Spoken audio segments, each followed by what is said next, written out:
You are probably one of the biggest, if not the biggest, board game review creator, I think, on YouTube. Where did that love come from? Is it something you found growing up playing board games with your friends, or was it later in life? Because I know I've seen many of your reviews because I have a very deep love for board games, but there's nothing worse than buying a board game and realizing it's a big piece of crap until you're Mm, hours deep in it and you've already assembled all these people. And you're like, well, that was a big waste of time. sure, sure.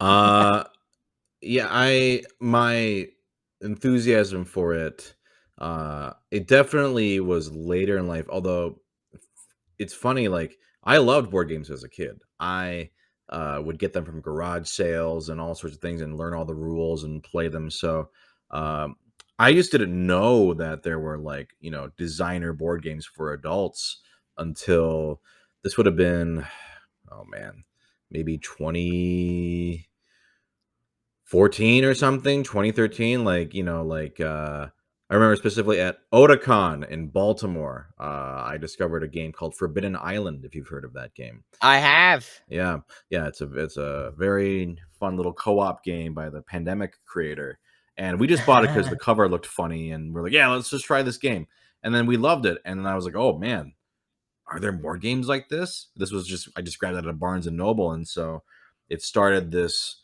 I think a lot of people, it's the same way. They have their gateway game where they go, oh, board games can be fun even when you're an adult, and they're not like all just like Monopoly. Uh, Yeah.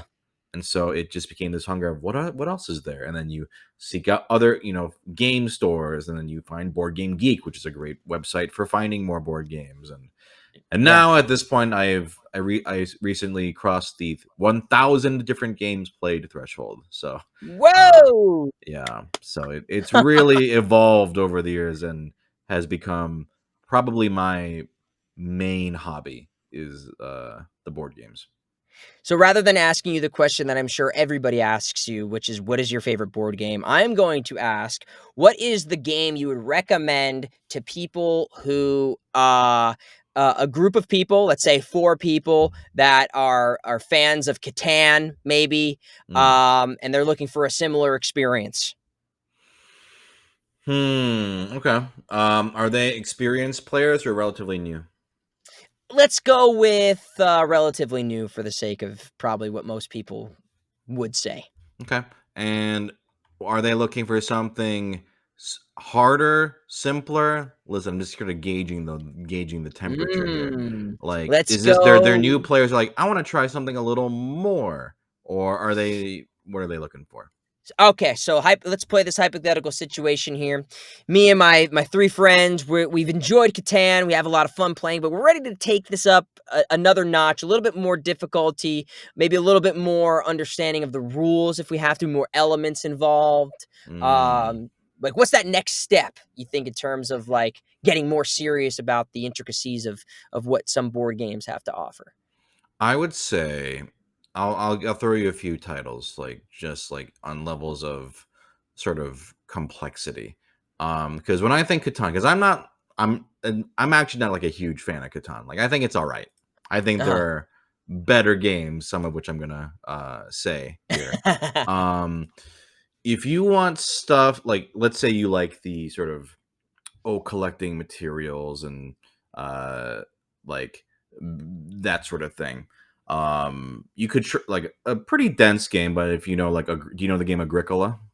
Yes. Yeah, Agricola is a German farming game. It's all about getting those resources, building up your home, that sort of thing. That's like definitely on sort of like the heavier end, but if you're kind of interested, there's also like Clans of Caledonia is one kind of like in that vein. I'm trying to think of stuff that's like a similar sort of theme to Catan, where it's that like Uh-huh. getting materials, like so like Agricola comes to mind, Clans of Caledonia, Power Grid is like a pretty good one as well. Yeah, those are some like meatier games to kind of like take you above